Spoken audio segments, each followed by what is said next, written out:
My friend, remove that coat. You the boy for this son. Look at him. Is he well at all? Hello guys, welcome to my channel where interesting stories are told. Don't forget to like this video, subscribe, share it with your friends, and drop your thoughts in the comment section below. They say that what belongs to you will never pass you by. But what does not belong to you will burn your hands the moment you try to hold it by force. This is the story of two brothers, identical in face, but opposite in spirit. This is the story of how envy dressed itself in another man's passport and boarded a flight straight into disgrace. Hello guys, welcome to my channel where interesting stories are told. Don't forget to like this video, subscribe, share it with your friends, and drop your thoughts in the comment section below. In the ancient, bustling city of Enugu, where the coal city sun rises early and beats down hard on both the lazy and the hardworking, there lived two brothers who shared the same face but had never once shared the same spirit. Their names were Emeka and Ebuka. Born of the same womb, raised under the same zinc roof, fed from the same pot of oaf onigbu their mother stirred every Sunday morning. But somewhere between childhood and manhood, the road divided. One brother walked forward. The other sat down and waited for the road to come to him. Emeka, whom everyone called Emeka, was the kind of man who greeted the security man at the ministry gate before he greeted his own supervisor. He was a civil engineer at the Enugu State Ministry of Works. Not a big man, not a loud man, but the kind of man whose name appeared at the bottom of reports that fixed the roads other people drove on without ever saying thank you. He left home every morning at 6, before the cocks of the neighborhood had finished their argument. His shoes were always polished. His shirt was always tucked. He carried his lunch in a small cooler because he said canteen food added no value to a man's brain. His mother, Mama Obi, would watch him leave every morning from the veranda and say the same prayer under her breath. Chink, follow my son. Then there was Ebuka. Ebuka. If Emeka was the coal city son, steady, dependable, always showing up, then Ebuka was the generator that only came on when there was light in the first place. Ebuka believed deeply, with the full conviction of a man who had never been proven wrong to his own satisfaction, that hard work was a punishment designed for people who lacked vision. He spent his days at the beer parlor on their street, a plastic chair tilted back on two legs, a bottle of malt in his hand even when he had no money for food, holding court with other young men who were equally convinced that their breakthrough was just one connection away. He dressed expensively on credit. He talked about Dubai in the same tone a man uses to describe his own backyard. He had 3 phones, none of which rang with any news of employment. He called himself an entrepreneur. His mother called him a prayer point. They were identical in face, truly identical. The kind of identical that confused the pastor, embarrassed their late father's relatives at funerals, and occasionally caused genuine administrative problems. If they stood still and said nothing, you could not tell Emeka from Ebuka. But the moment either of them opened their mouth, the difference was as clear as the difference between Gary soaked in clean water and Gary soaked in trouble. The trouble, and there is always trouble in a story like this, began 7 months before the package arrived. It began with a LinkedIn notification. Emeka had published a small technical paper the previous year. Nothing grand. A 12-page document on sustainable road construction techniques in southeast Nigeria, with specific reference to erosion patterns in Anambra and Enugu states. He had written it in his spare time, mostly on weekends, mostly because he cared about the roads and nobody else in his office seemed to. His supervisor had glanced at it, said, "Well done," and filed it under things that would never be acted upon. But someone read it. Her name was Adiz Nwasu, a structural engineer based in Brampton, Ontario, Canada. She had come across the paper while doing research for a diaspora infrastructure initiative she was contributing to. She had read it once, then read it again, then sent a LinkedIn connection request with a message that said simply, "Your paper on erosion control in SE Nigeria was the most honest thing I have read on this subject in 3 years. Well done." Emeka had stared at that message for a full 5 minutes before he replied. What followed was 7 months of conversation. Slow at first, professional, careful, the way two engineers approach a new bridge. Then deeper. They talked about work and faith and family. They talked about Nigeria and what it meant to love a country that did not always love you back. They talked about their mothers. They talked about what kind of home they each wanted to build someday, and it turned out that the blueprint in each of their minds looked remarkably similar. Adiz was not looking for a man with a foreign accent or a fat wallet. She had seen too many of those. She was looking for a man with roots, a man who knew where he came from, a man who, when life pushed him, pushed back with purpose rather than performance. She found that man in the engineer who fixed roads that nobody thanked him for. Emeka fell in love with her mind first, her precision, the way she argued a point like she was calculating load capacity, no waste, no decoration, just structure. Then he fell in love with the way she laughed at her own jokes before she finished telling them. Then he simply fell. Their video calls moved from weekly to nightly. Mama Obi would knock on his door at 10 p.m. and he would say, "1 minute, Mama," and she would hiss and go to bed. Ebuka noticed the late-night calls too, but Ebuka noticed everything that might be of use to him and filed it away quietly. It was a Thursday afternoon in October when the DHL van turned into their compound on Agui Extension Road. Their neighbor, Uncle Chike, was sitting outside as he always was, a man whose only full-time occupation was the observation and broadcast of other people's business. He saw the DHL van. He stood up. He walked to the gate before the driver had finished parking. "Nahu Yuna Day Find, Obi Compound, package for Chuck Emeka Obi. Ah, na my nephew, I go sign for AM." Uncle Chike signed for the package with the energy of a man receiving his own international mail. By the time Emeka returned from work at 5:30, Uncle Chike had already informed 4 households, 2 passing motorcyclists, and the woman who sold akara at the junction that Emeka Don received package from abroad. White envelope. DHL. The kind way Dem put visa inside. Emeka collected the package from his mother, who had retrieved it from Uncle Chike with a stern look, and a warning that the man should learn to mind the business that paid him, which was none. He sat at the dining table. Mama Obi sat across from him. Ebuka leaned against the doorframe, arms folded, watching with the casual intensity of a man pretending not to care. Emeka opened the envelope slowly. Inside, a Canadian spousal visa with his name and photograph, a return plane ticket, Enugu to Toronto via Lagos and London, an official engagement letter on cream paper with a D's signature at the bottom, and a handwritten note folded separately in her neat engineer's handwriting. "Come and build a life with me. I have been waiting for a man like you my whole life, and I did not know it until you wrote about fixing broken roads. Come, Emeka. Let us fix things together." Obi covered her mouth with both hands.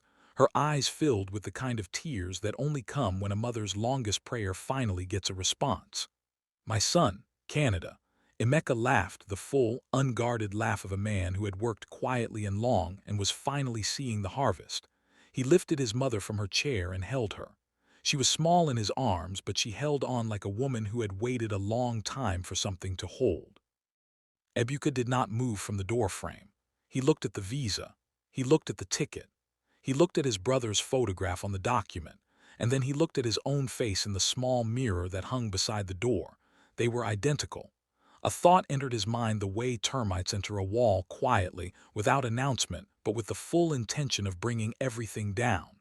Why should Emeka, a man who spent his weekends writing papers nobody read, go and enjoy Canada? Emeka would just go there and be calculating angles and reading engineering journals. He does not even know how to dress. He does not know what nightlife looks like. I am the one made for the abroad life.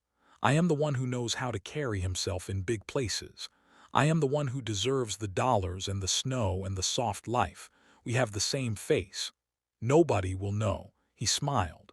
It was not a good smile.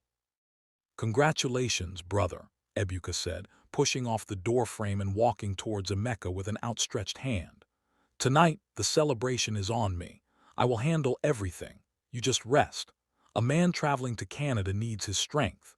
Emeka shook his brother's hand, still laughing, still holding his mother. He did not see the calculation behind the congratulation. He did not see that the hand his brother extended was already reaching for something that did not belong to it. That evening, Ebuka moved with the quiet precision of a man who had been planning longer than one afternoon. He had sent Emeka's celebration meal from a local spot on Agui Road, oaf akwu with pounded yam, Emeka's favorite, and a chilled bottle of palm wine from the woman at the end of their street. Everything warm, everything familiar, everything designed to lower a man's guard. Drink, brother. Tomorrow your life changes forever. Emeka drank. He was happy. A happy man does not inspect his cup.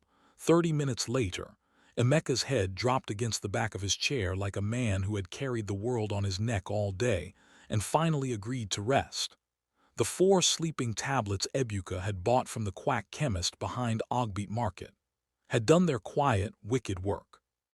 Ebuka moved fast. He dragged Emeka to the boys' quarters at the back of the compound, a small room used mainly for storing Mama Obi's empty kerosene drums and old farming tools. He laid his brother on a worn mat, padlocked the iron door from outside, and tucked the key into his pocket like a man who had simply locked up for the night. Then the transformation began. He packed Emeka's suitcase. He took the passport, the visa, the plane ticket, the engagement letter. He even took the modest silver wristwatch Adiz had sent 3 months earlier, the one Emeka wore only on Sundays. He stood before the mirror. He washed off his scented pomade. He removed his flashy chain. He tucked in his shirt the way Emeka always did, neat and deliberate. He practiced Emeka's walk. He lowered his voice half a tone. "My name is Chukwuemeka Obi," he said to I the am a mirror. civil engineer. "I am a civil engineer." I am a He civil told Mama engineer. Obi the next morning that Ebuka had traveled to Onitsha to settle his head I because he am was a bitter civil about the engineer. Canada news. I Mama Obi am looked a at him for civil 3 full engineer. seconds. Her eyes moved across his face the way a woman reads a letter she has already memorized. Then she sighed and pulled him into a hug. "Go well, my son. Greet Adiz for us. Tell her our door is open." "Yes, Mama," Ebuka said into her shoulder. She held him a moment longer than usual. Mothers always know. They simply do not always say. At Akanu IBM International Airport in Enugu, Ebuka's heart knocked against his ribs like it wanted to leave the building. But the immigration officer glanced at the passport, glanced at his face, and waved him through with the bored efficiency of a man who had processed 1,000 faces that morning. At Lagos, same story. The lie had legs. He boarded the connecting flight to London. Then London to Toronto.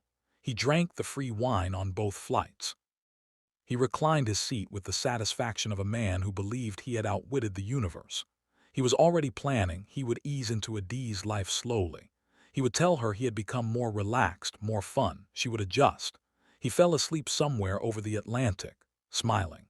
Pearson International Airport received him with the flat, indifferent efficiency of a place that had seen everything and was impressed by nothing. He cleared immigration. He walked through the arrival doors, and he saw her. Adiz Nwasu was not what Ebuka had constructed in his imagination. He had pictured someone soft and decorative waiting in heels, holding a welcome sign, wearing a wide smile. What he saw instead was a woman in a plain black puffer jacket, flat boots, and reading glasses pushed up on her forehead, scrolling through something on her phone with the focused expression of a person who had 15 things to do after this. She looked up, saw him, and her face opened into a genuine smile. She walked forward and hugged him, not a performance hug, a real one, brief, warm, like something she had been saving. "Here," she said simply. "I'm here," Ebuka said, and for one moment, even he believed it. The cracks began before they left the airport parking lot. Adiz drove a clean but modest Toyota Corolla. No driver, no tinted SUV.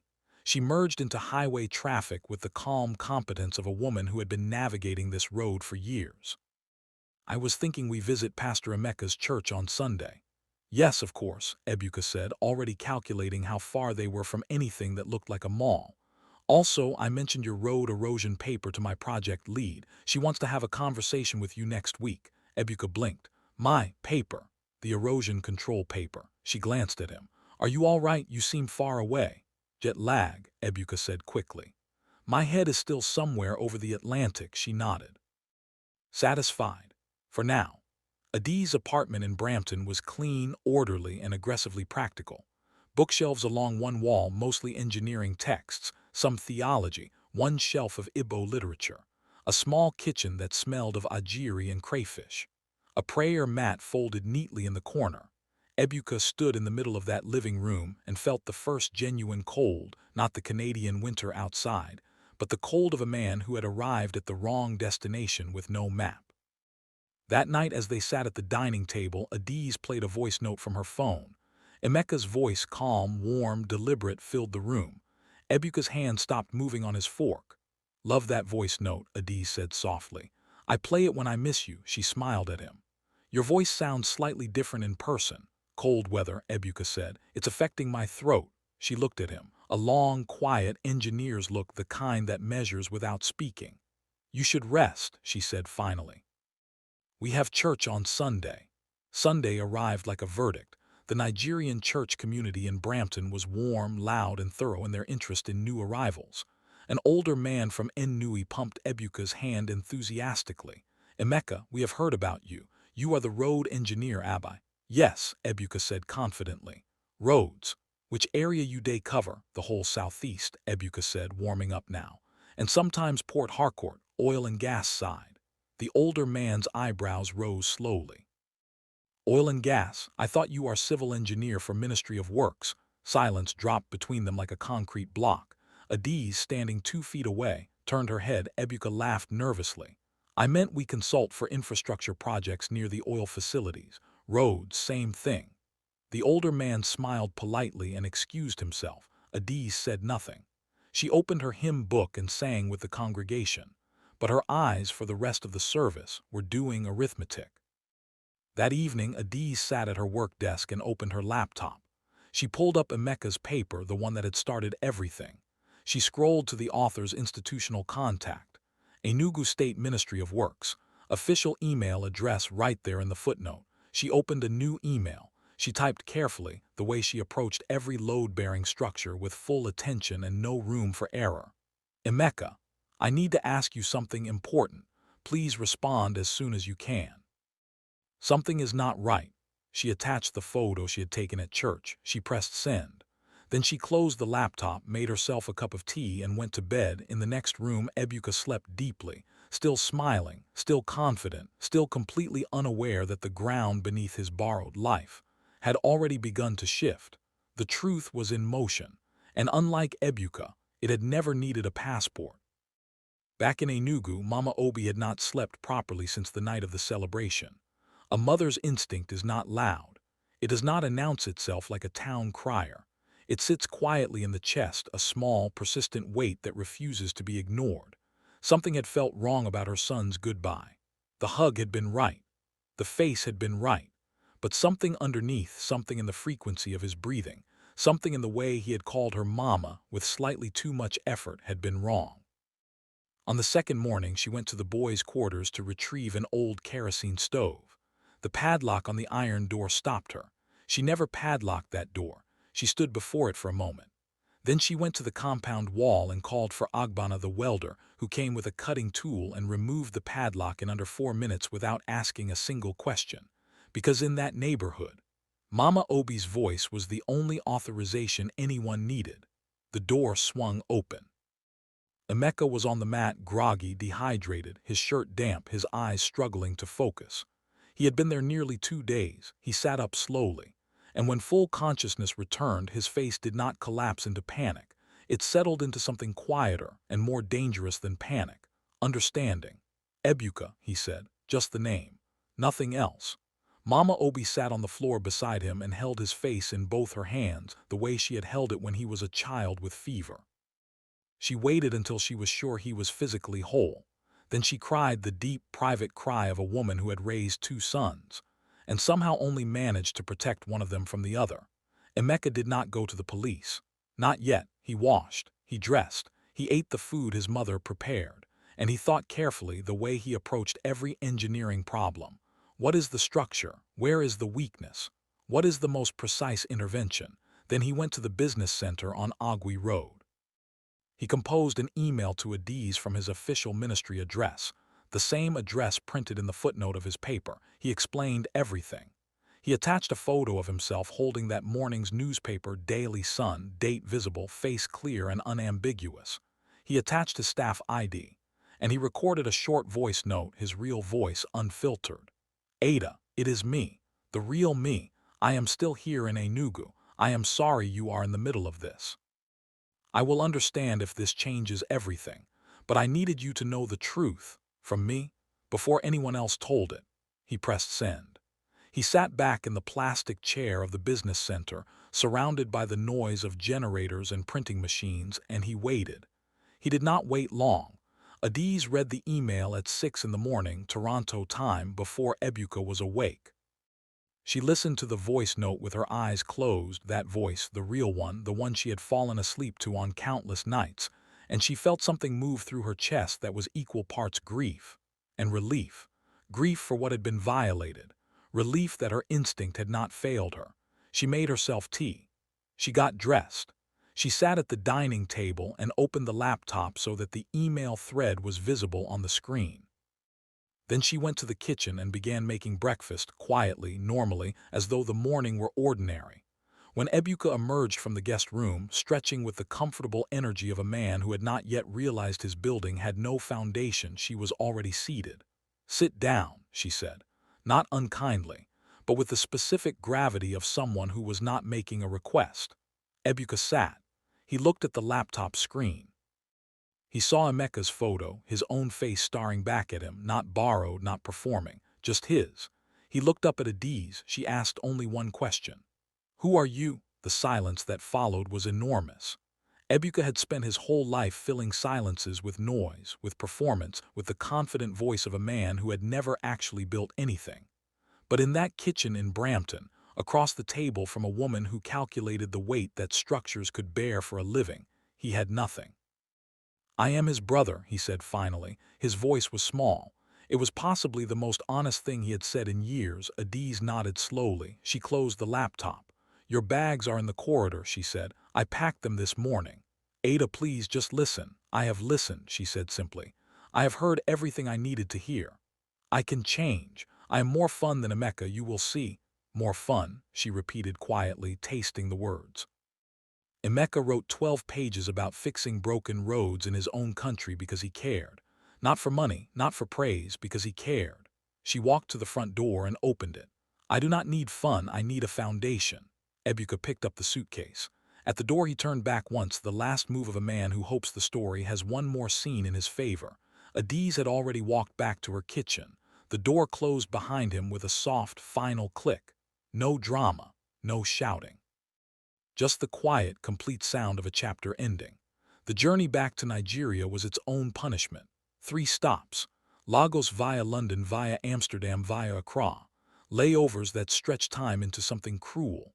Airport seats that offered no comfort. Ebuka arrived at Enugu Airport on a Wednesday afternoon, wearing the heavy Canadian winter jacket in Harmattan heat, looking like a man who had fought the abroad and lost comprehensively. He had hoped to arrive quietly, to slip back into the compound before anyone noticed, but Uncle Chike was at the junction. "Ebuka, in an A, you don return. I thought na Emeka travel go Canada when you follow go. Dem deport you together." Laughter broke from 3 different directions. The Okada rider called out, "Bros, you My bring friend, snow come. remove that Your coat. jacket You too the boy heavy for for this this sun sun. oh." He walked with his head down, the winter Look at jacket him. suffocating him, Is it well the at all? laughter My following friend, him like a remove second that shadow. coat. You the boy for The this sun. street that had watched him leave with borrowed confidence Look at him. was now watching Is it him well at return all? with nothing of his own. He entered the compound. They were waiting. Mama Obi sat in her chair on the veranda, her hands folded in her lap, her face carrying the expression of a woman who had done her crying in private and was now simply present. Beside her sat Emeka, clean and composed in his ministry shirt, his silver wristwatch back on his wrist. Beside Emeka sat a man with a leather document folder on his knee. "My name is Barrister Okafor. I have instructions to file charges of identity theft, document fraud, and unlawful imprisonment." Mama begged them. "Who should I beg?" Mama Obi's voice was quiet, not angry. Quiet was worse. "Should I beg for the son who locked his brother in darkness for 2 days? Should I beg for the man who drugged his own blood for a visa?" Ebuka looked at Emeka. Emeka looked back without rage, without satisfaction. Just a long, steady look that said everything a speech could not. "Brother, I am sorry, I was wrong, I was foolish, please." Emeka was silent for a long moment. Then he turned to the barrister. "Hold the charges," he said quietly. He stood and faced Ebuka directly. His voice carried no trembling, no score to settle, only the weight of a man who had thought carefully about what needed to be said. "You took my face and wasted it. You took my name and dragged it. You locked me in darkness for 2 days over a ticket you did not earn. But you are still my brother, so I will not give you to the courts. I will give you something harder.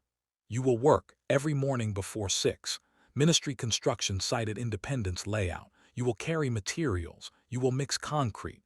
You will learn what it means to build something with your hands. Every kobo you earn goes to mama first. You will do this until I say otherwise." The compound was completely silent. Ebuka looked at his hands, slowly turned them over, as though seeing them for the first time and wondering, genuinely wondering, what they were actually capable of. "I will work," he said. 3 weeks later, a flight from Toronto landed at Enugu Airport. Adiz Nwasu walked through the arrival doors in her plain black puffer jacket, flat boots, reading glasses pushed up on her forehead. She was not performing arrival. She was simply arriving. Mecca was at the barrier.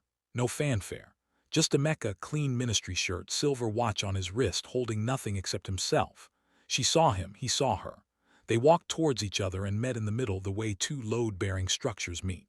Not with noise, but with the quiet, reliable click of things that were always designed to hold each other up. At the compound, Adiz stepped out of the car, walked to the veranda, and went down on both knees before Mama Obi had said a single word. Mama Obi pulled her up with both hands and held her face. "Welcome, my daughter," she said. "You have arrived." At the back of the compound, Ebuka was washing his hands after a long day on the construction site. His palms were rough now. His back ached in a new and honest way. He heard the car arrive. He heard his mother's voice, full and warm in a way he had not heard in a long time. He did not go to the front of the compound. He was not ready for that yet, but he stood quietly and listened. And somewhere in the roughness of his new palms and the honest ache of his back, the first small crack of something real opened in the wall he had built around himself for years. It was not redemption, not yet, but it was the foundation. And foundations, as any engineer will tell you, are where everything begins. This video, subscribe, share it with your friends, and drop your thoughts in the comment section below.